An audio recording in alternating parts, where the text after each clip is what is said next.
Welcome to This Explainer. Today we're diving into something really quiet but absolutely universal. It touches pretty much every family eventually, but it remains one of the hardest things to actually talk about. You see, the independence we spend our whole lives building, it rarely just disappears all at once. There's no dramatic event most of the time. Instead, it kind of just slips away in these incredibly small, super easy to ignore moments. It's all in the subtle things. It usually starts with something simple, maybe a misstep on the basement stairs, right?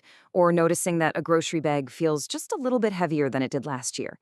And then, well, eventually it leads to that phone call from an adult child, starting with the dreaded phrase, "Mom, I've been thinking." Look, nobody, and I mean literally nobody, wants to admit they're slowing down. But the truth is that deep, quiet reluctance, it's shaping way more of our decisions than we realize. So let's get into section 1, the fear underneath, and talk about this hidden resistance.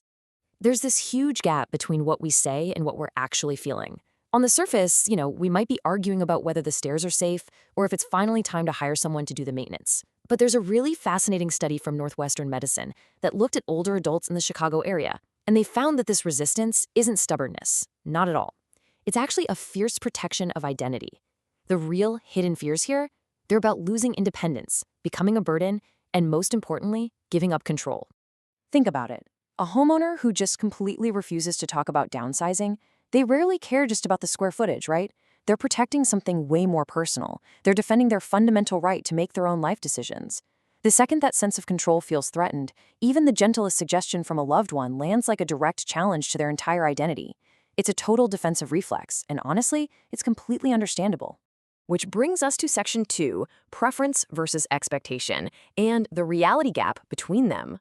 Let's look at the numbers. According to AARP's National Home and Community Preferences Survey, a massive 75% of adults 50 and older say they want to stay in their current homes as they age. And hey, that is a completely natural, incredibly common preference. Thousands and thousands of homeowners feel exactly this way. It makes total sense to want to stay right where you're comfortable, surrounded by all your memories. But here is where the data gets super interesting. Privately, 50%, so nearly half of those exact same adults, expect that they're eventually going to have to move anyway. They admit this expectation privately, even while publicly insisting they're staying put forever. So what does that gap mean? Well, the space between what we prefer and what we actually expect creates this agonizing holding pattern. A lot of folks aren't staying because the house still works for them. They're staying because packing up and leaving feels like an admission. They just are not ready to make out loud. So families get stuck. Everyone in the room completely senses a change is coming, but both sides, the parents and the kids, just avoid the truth. It's basically a high-stakes game of family chicken, waiting to see who bravely brings it up first. And that leads right into section 3, how avoidance shrinks life. This is where things can really backfire.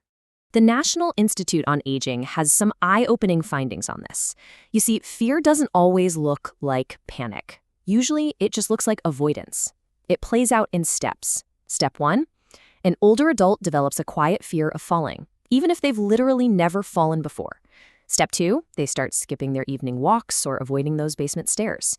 Step 3, they stop attending the social events they used to love. And then comes step 4, the truly tragic backfire.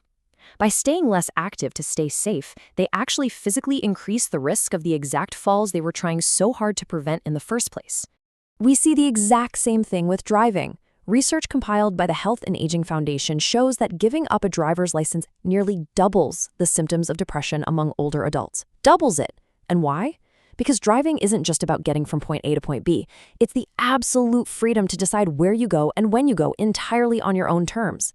When we slowly stop doing these things out of unacknowledged fear, well, our world just shrinks, one skipped activity at a time. Let's move to section 4, the cost of silence. This is all about reacting versus choosing. Look, when we pretend everything is perfectly fine, we almost always end up reacting to a crisis later. Waiting around for a bad fall or a sudden hospital stay means those big life decisions, they get forced on someone else's timeline. It usually leads to a real loss of dignity and super limited choices. But look at the right side, the alternative, choosing early. Families who sit down and talk honestly while they actually still have time get to make calm, thoughtful decisions. They preserve their dignity, protect their choices, and keep their options wide open. Delaying the conversation doesn't protect your independence at all. It really just guarantees you won't be the one making the call when the time finally comes. So let's wrap things up with section 5, taking back control through proactive protection. Here's the most important takeaway for today.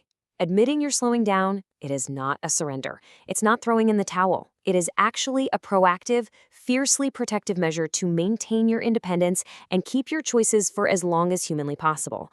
Honestly, naming what is changing without an ounce of shame is the magic key. It's what unlocks the solutions that will actually fit your life right now. Because when you drop the avoidance, this whole new path opens up.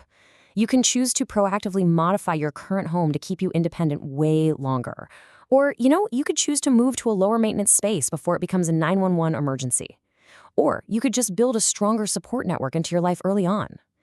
These small, proactive moves buy you so much more freedom than waiting for a crisis. But remember, absolutely none of these options are on the table for someone who refuses to admit anything has changed. Now, you might be wondering how to even start this conversation. Good news, it doesn't require some massive, intimidating family intervention around the kitchen table. It usually just starts with a tiny little opening. A super simple, low-pressure sentence like, "I noticed the stairs have been harder lately." Just a casual observation, not a final verdict, right? It invites a dialogue without forcing anyone to make a huge decision right there on the spot. Or, here's another incredibly effective, gentle script to try. "I've been thinking about what comes next, and I'd like your thoughts." This one is brilliant. It invites collaboration, but it firmly keeps the homeowner right there in the driver's seat with absolute control over the process. You're still driving. You're literally just asking for a navigator. I really want to leave you with a deeply grounding truth. Slowing down is not a failure. No way. It's simply what happens to every single human being who lives long enough to experience it. The families who navigate this big transition beautifully, they aren't the ones who avoid the truth the longest. They are the ones who find the courage to just say it out loud first. And that courage gives them the greatest gift of all, time. Which brings us to our final and probably most important question. Who gets to hold the pen when your next chapter gets written? You can let a crisis hold that pen, or you can take it into your own hands today. So when you're ready to start thinking about your next move, on your own timeline, I highly encourage you to explore the free resource library. It's packed with info on downsizing, aging in place, and senior living options. And if you're looking for practical steps, the Homeowners 50 Plus page is absolutely the perfect place to start. Take control of your story. Thanks so much for joining me for this explainer, and I'll see you next time.